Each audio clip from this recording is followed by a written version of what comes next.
नमस्कार दोस्तों, मैं राव विजय स्वागत करता हूं आप सभी का हमारे YouTube चैनल एग्जाम जी में। दोस्तों, हरियाणा पुलिस 2021 और अदर जितने भी हरियाणा के HSC के एग्ज़ाम हैं उन सभी के लिए मॉक टेस्ट नंबर आज 17 हम करने जा रहे हैं।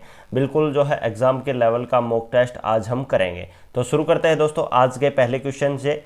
सबसे पहले जितने भी साथी चैनल पर नए हैं, जिन्होंने चैनल को सब्सक्राइब नहीं किया है तो चैनल को सब्सक्राइब कर लीजिए, बेल आइकन को जरूर दबाना ताकि आपको लगातार अपडेट्स जो है प्राप्त हो सके। शुरू करते हैं दोस्तों आज के पहले प्रश्न से। यानी टेस्ट क्रिकेट में एकमात्र जो है 13 शतक यानी 13 शतक लगाने वाले जो है भारतीय खिलाड़ी कौन है? तो कौन है दोस्तों? सचिन तेंदुलकर, VVS लक्ष्मण, महेंद्र सिंह धोनी या फिर वीरेंद्र सहवाग। तो कौन थे दोस्तों? वीरेंद्र सहवाग एकमात्र ऐसे खिलाड़ी हैं जिनके द्वारा किसके में दोस्तों टेस्ट क्रिकेट में जो है 13 शतक लगाया गया। और ये जो कौन सा दिन था दोस्तों? 29 मार्च का दिन था। और कब लगाया गया? तो ये सन 2004 में जो है वीरेंद्र सहवाग के द्वारा जो है ये टेस्ट क्रिकेट में 13 शतक जो है ये लगाया गया। ठीक है, अगला क्वेश्चन आता है दोस्तों, आपदा प्रबंधन की आवश्यकता होती है, यानी आपदा जो प्रबंधन होता है उसकी आवश्यकता क्यों होती है, यानी किस लिए जो है इसकी आवश्यकता हुई। ठीक है, आपदा प्रबंधन की परिवार को खुशहाल रखने के लिए, प्रकृति को खुश रखने के लिए, व्यक्ति को खुश रखने के लिए, प्राकृतिक बाधाओं दुर्घटनाओं के विनाश से बचने के लिए।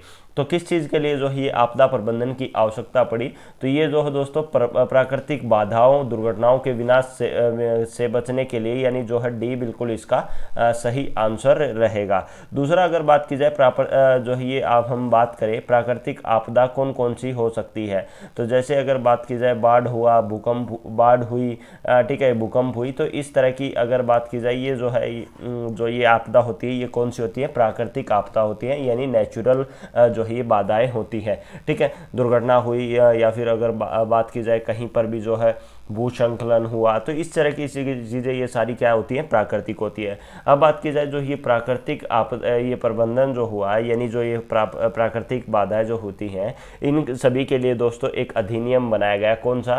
राष्ट्रीय आपदा अधिनियम। कौन सा दोस्तों? राष्ट्रीय आपदा अधिनियम।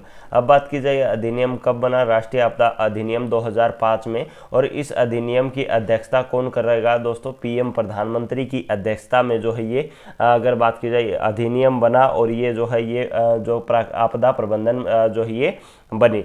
ठीक है, अब बात की जाए जो है ये राष्ट्रीय आपदा अधिनियम है, इसमें जो है ये सभी राज्यों में भी बनी हुई है और सभी भी यूनियन टेरिटरी यानी UT में भी जो है ये बनी हुई है और अलग अलग राज्य की अलग अलग हैं। ठीक है, अगला क्वेश्चन आता है दोस्तों अलीगढ़ में। सबसे पहला क्वेश्चन बनता है अलीगढ़। तो अलीगढ़ कहाँ पर है आपका? उत्तर प्रदेश में। कहाँ पर दोस्तों? उत्तर प्रदेश में।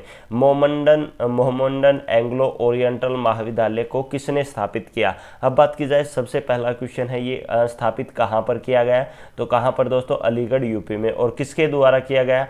सर सैयद अहमद खान, बदरुद्दीन तैयब जी, मौलाना अब्दुल कलाम आज़ाद, मोहम्मद अली जिन्ना। तो किसके द्वारा दोस्तों? सर सैयद अहमद खां के द्वारा जो है ये स्थापित किया गया। और कब किया गया दोस्तों? 1875 में जो है ये स्थापित किया गया। और जो ये इसके बाद जो है इसको दोस्तों सन कब? 1920 में। कब दोस्तों? इसी विश्वविद्यालय को 1920 में अलीगढ़, कौन सा दोस्तों? अलीगढ़ मुस्लिम यूनिवर्सिटी, अलीगढ़ मुस्लिम विश्वविद्यालय के नाम से जो है इसको जो है ये स्थापित जो इसका नाम कर दिया गया, यानी यूनिवर्सिटी का इसको दर्जा दे दिया गया। कब? 1920 में। और इसकी स्थापना कब हुई थी? 1875 में। ठीक है, दूसरा दोस्तों आप सभी के लिए अनाउंसमेंट है। अनाउंसमेंट क्या है दोस्तों? जो HSC एग्ज़ाम के स्पेशल मॉक टेस्ट आप सभी को हमारे जो है ऐप पर अवेलेबल हैं। तो सभी साथियों से रिक्वेस्ट है जो है सभी बच्चे जितने भी साथी जो वीडियो देख रहे हैं वो नीचे लिंक डिस्क्रिप्शन में है, ऐप को डाउनलोड कर लीजिए। वहाँ पर एग्जाम जी के नाम से कम्युनिटी मिलेगी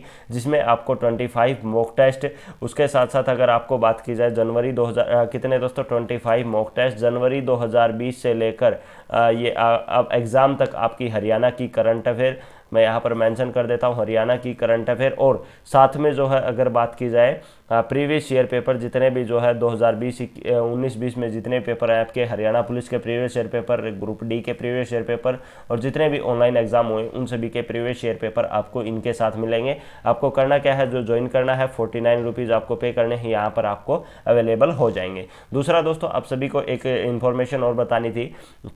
अगर आप सभी जो है 10 बच्चे भी कमेंट करते हैं कि मंडे से जो है आपकी हरियाणा की करंट अफेयर की क्लासेस स्टार्ट कर दी जाए, तो अगर 10 बच्चे भी कमेंट करते हैं और 50 लाइक्स आ जाते हैं तो मंडे से आप सभी की जो है हरियाणा की करंट अफेयर जो है मैं स्टार्ट कर दूंगा। डेली जो है आपको 7 AM पर, कब दोस्तों 7 AM पर आपको हमारे यूट्यूब चैनल एग्जाम जी पर हरियाणा की करंट अफेयर आपको मिलती रहेगी। ठीक है, डेली जो अगर आपको डेली की डेली ये जो है 7 AM पर करंट अफेयर हम आपको प्रोवाइड करवाता रहूंगा। ठीक है, अगला क्वेश्चन आता है दोस्तों, सतनधारियों की अगर बात की जाए में जो है सतनधारियों के रुधिर में सबसे बड़ी अगर बात की जाए जो है लाल रुधिराणु होती है, तो ये किस में होती है दोस्तों?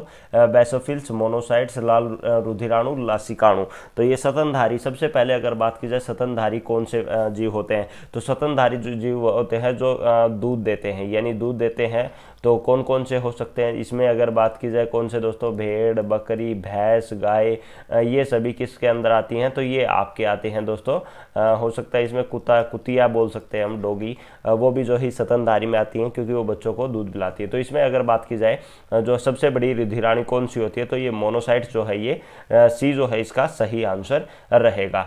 अगला क्वेश्चन आता है दोस्तों, निम्नलिखित में से कौन सा ज्वालामुखी मैक्सिको में स्थित है?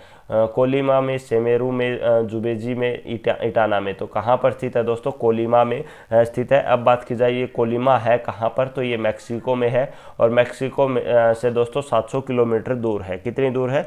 700 किलोमीटर दूर है। और कहाँ पर स्थित है ये? उत्तर पश्चिम में। कहाँ पर स्थित है दोस्तों?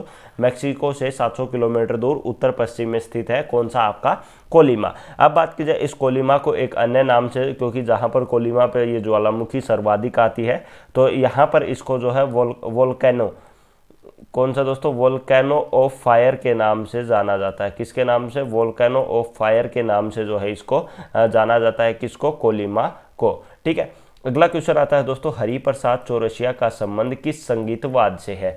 बांसुरी से है, सितार से है, सरोद से है, वीणा से है। तो किससे संबंधित है? तो इसका संबंध किससे है दोस्तों? बांसुरी से। किससे? बांसुरी से संबंधित है। अगला क्वेश्चन आता है दोस्तों, विवादित मुल्ला पेरियार बांध किस राज्य में स्थित है? तो कहाँ पर स्थित है दोस्तों? केरल में, तमिलनाडु में, आंध्र प्रदेश में, कर्नाटक में। तो कहाँ पर स्थित है? तो सबसे पहले इसके आंसर की बात करें तो कहाँ पर स्थित है दोस्तों? ये केरल में स्थित है। कौन सा दोस्तों? केरल में स्थित है। इसको एक अन्य नाम से जाना जाता है दोस्तों, ग्रेविटी डैम। कौन सा दोस्तों?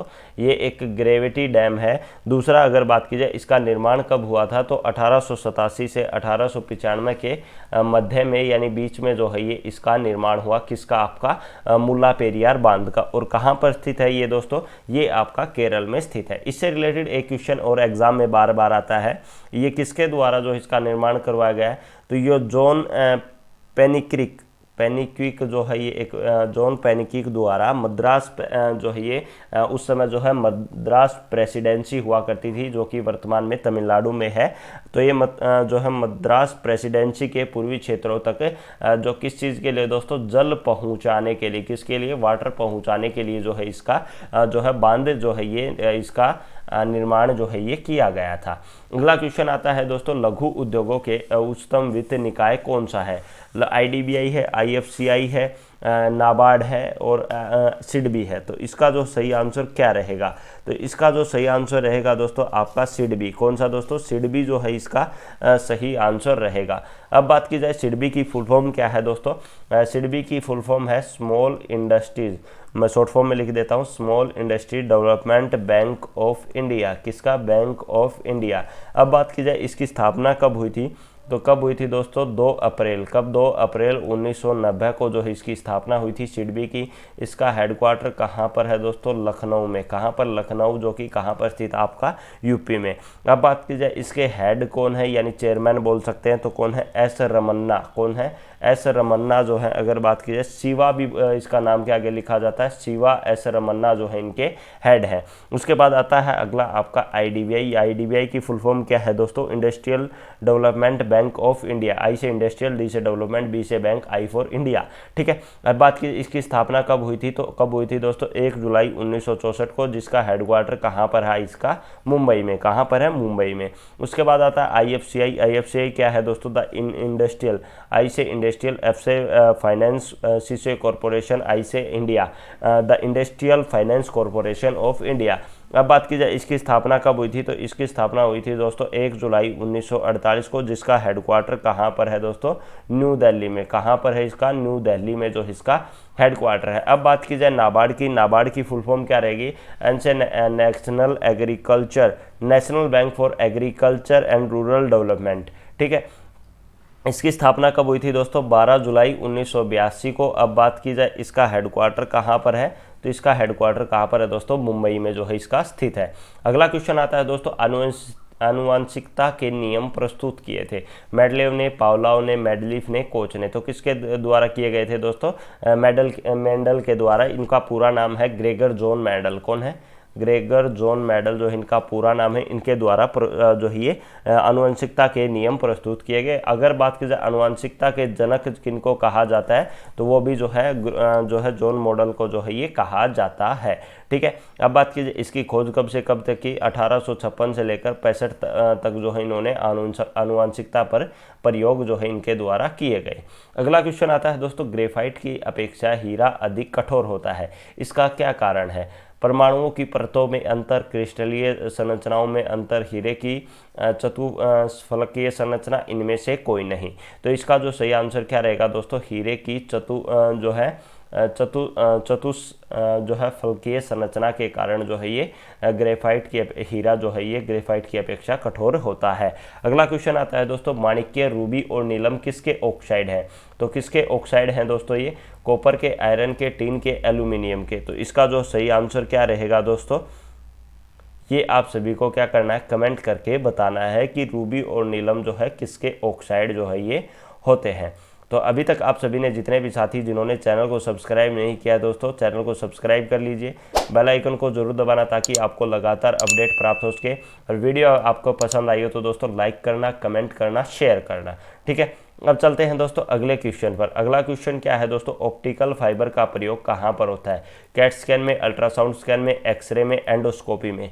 तो किस चीज़ में जो है इसका यूज़ किया जाता है, तो इसका यूज़ किया जाता है दोस्तों एंडोस्कोपी में। किस में, एंडोस्कोपी में जो है इसका यूज जो है ये किया जाता है। ठीक है, चलो अगला क्वेश्चन। अब बात की जाए एंडोस्कोपी होता क्या है, तो जो हमारे जो शरीर हैं, जो शरीर की वाहिकाएं हैं, यानी जो मुंह से लेकर जो हमारे पेट तक जो नलिकाएं जाती हैं, उन सभी की जांच पड़ताल करने के लिए, यानी शरीर के भीतरी अंग, लीवर वगैरह, इन सभी की जांच करने के लिए जो है एंडोस्कोपी का प्रयोग किया जाता है। चलो लास्ट क्वेश्चन का आंसर भी बता देता हूँ मैं। रूबी और नीलम किसके ऑक्साइड होते हैं दोस्तों, कॉपर। कॉपर को किससे डिनोट किया जाता है, Cu से जो है इसको डिनोट किया जाता है। अगला क्वेश्चन आता है दोस्तों, निम्नलिखित में से किसे सितार और तबला का आविष्कारक माना जाता है। तो किसको दोस्तों, सितार और तबला का दोनों का आविष्कारक किसको माना जाता है, मियां तानसेन, बैजू बाबरा, अमीर खुसरो, रामानंद। तो किसको माना जाता है दोस्तों, अमीर खुसरो को जो है ये माना जाता है। ठीक है, अगला क्वेश्चन आता है दोस्तों, सहायक संधि पर हस्ताक्षर करने वाला पहला राज्य कौन सा था। तो अगर बात की जाए जो है सहायक संधि किस किस के बीच में हुई थी, तो ये अगर बात की जाए निज़ाम के बीच में, किस किस में, निज़ाम और किसके बीच में, लॉर्ड वेलेस्ली के बीच में। किसके, लॉर्ड वेलेस्ली के बीच में हुई थी। और ये कब हुई थी दोस्तों, और ये हैदराबाद के निज़ाम, यानी ए जो है इसका सही आंसर रहेगा। और कब हुई थी दोस्तों, ये 1798 ईस्वी में जो है ये हुई थी सहायक संधि। ठीक है, अगला क्वेश्चन आता है दोस्तों, सेल का कार्यांतरण निम्न में से किस सेल में होता है। तो किसके होता है दोस्तों, ग्रेफाइट, मार्बल, नाइस और स्लेट। तो किसके बीच में होता है दोस्तों, स्लेट पत्थर। ठीक है, अगला क्वेश्चन आता है दोस्तों, विक्टोरिया प्रपात किस नदी पर स्थित है।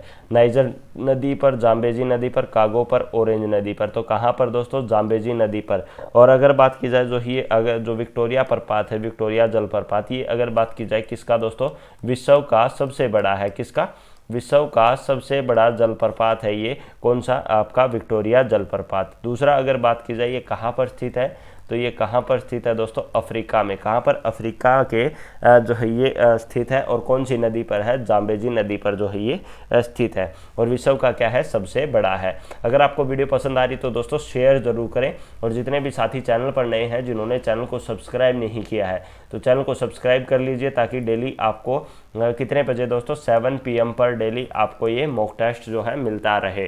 ठीक है, और अगर आपको पेड मॉक टेस्ट चाहिए तो ऐप का लिंक नीचे डिस्क्रिप्शन में है, वहाँ से आप परचेज कर सकते हैं। बहुत ही कम कीमत पर जो है आपका मॉक टेस्ट है, 49 रुपीज़ में 25 मॉक टेस्ट और अप्रोक्सीमेट 18 मंथ की करंट अफेयर और आपको 20+ जो है आपको प्रीवियस ईयर पेपर मिल जाएंगे। ठीक है, अगला क्वेश्चन आता है दोस्तों, भारत में सर्वाधिक उपभोग में आने वाला प्रधान सामान्य अन्न कौन सा है? तो जो कौन सा है दोस्तों, चावल, बाजरा, गेहूं, मकई। तो कौन सा है दोस्तों, चावल। चावल जो है ये सर्वाधिक उपभोग किया जाने वाला है, यानी खाया जाने वाला जो है ये अन्न है। उसके नंबर बाद दूसरे पर आपका गेहूं है। कौन सा? दूसरे पर आपका गेहूं है, प्रथम पर चावल है। और सबसे ज़्यादा चावल कहाँ पर होता है उपभोग? तो चीनी में। और दूसरे नंबर पर अगर बात की जाए भारत में, तो वो कहाँ पर? पश्चिम बंगाल यानी वेस्ट बंगाल में जो है WB शॉर्ट फॉर्म में लिखा जाता है, यहाँ पर सर्वाधिक होता है। ठीक है, अगला क्वेश्चन आता है दोस्तों, भारत के संविधान में मौलिक कर्तव्य किस संविधान संशोधन से जोड़ा गया? 40वां, 44वां, 42वां, 45वां। तो कौन सा दोस्तों? 42वां संविधान संशोधन कब हुआ? 1976 में। कब हुआ दोस्तों? 1976 में। अब बात की जाए मौलिक कर्तव्य कहाँ से लिए गए हैं, तो कहाँ से दोस्तों? रूस से जो है ये लिए गए हैं। अब बात की जाए किस जो है ये किसकी जो है सिफारिश से ये जो लिए गए, तो ये सरदार स्वर्ण जो अगर बात की जाए सरदार स्वर्ण सिंह समिति की सिफारिश से जो है ये इसके अंदर जो है ये लिए गए हैं। ठीक है, चलो इसके बाद अगला आता है दोस्तों, पृथक राज्य के रूप में हरियाणा की प्रथम जनगणना कब हुई? यानी पृथक राज्य के रूप में जो है ये कब हुई दोस्तों? ये अगर बात की जाए हरियाणा राज्य का गठन कब हुआ था दोस्तों? 1966 में। कब हुआ? 1966 में। जैसा कि आप सभी को पता है कि हर 10 साल में जो है जनगणना एक बार की जाती है। तो 66 से पहले कब हुई थी दोस्तों? 1961 में। उस समय जो हरियाणा अलग नहीं बना था, अलग हरियाणा बना 1966 में। तो 66 के बाद अगर बात की जाए तो जनगणना कब हुई? 1971 में। तो पृथक जनगणना कब हुई दोस्तों? 1971 में। और अब की बार जो है वर्ष 2021 में जो है इसका आयोजन किया जाएगा, 21 और 22 में। ठीक है, क्योंकि जो है 20 जो है कोविड के कारण चला गया कंप्लीट, और अभी जो है ये आपका 21 में जो है इसका जनगणना जो है की जाएगी। अगला क्वेश्चन आता है दोस्तों, वर्ष 2011 की जनगणना के अनुसार हरियाणा की जनसंख्या देश की जनसंख्या की कुल कितनी प्रतिशत है? 2.09, 3.09, 1.20, 0.90। तो इसका जो सही आंसर रहेगा दोस्तों 2.09 जो है इसका सही आंसर रहेगा। अब बात की जाए टोटल जनसंख्या कितनी हरियाणा की, तो 2,53,51,462 किसके अनुसार दोस्तों? वर्ष 2011 की जनगणना के अनुसार। ठीक है, अगला क्वेश्चन आता है दोस्तों, जनगणना 2011 के अनुसार जो है राज्य के ग्रामीण क्षेत्रों में शिशु जो है लिंग अनुपात 0 से 6 आयु वर्ग है। तो 0 से 6 आयु वर्ग का अगर बात की जाए तो ये कितना है दोस्तों? 830 है, 830 है, 1000 है, 830/1000, 832, 835, 834। तो ये जनगणना किसके अनुसार दोस्तों? 2011 के अनुसार की अगर हम बात करें तो 835/1000 जो है ये इसकी रहेगी। ठीक है, अगला क्वेश्चन आता है दोस्तों, अगर वर्तमान की अगर हम बात करें तो वर्तमान में एक जगह तो 923 लिखा हुआ था, एक जगह 925। तो इन दोनों के बीच में 924 भी हो सकती है, किसी जगह 925 लिखा हुआ है, किसी जगह 923। तो बार बार जो है आंकड़े बदल रहे हैं। कन्फर्म जैसे ही जो है कोई एक जो है आंकड़ा एक जगह नहीं मिला है। ठीक है, अगला क्वेश्चन आता है दोस्तों, वर्ष 2011 की जनगणना के अनुसार अगर हम बात करें हरियाणा के किस जिले की जो है ये जनसंख्या सर्वाधिक है? फरीदाबाद, भिवानी, हिसार, गुड़गांव।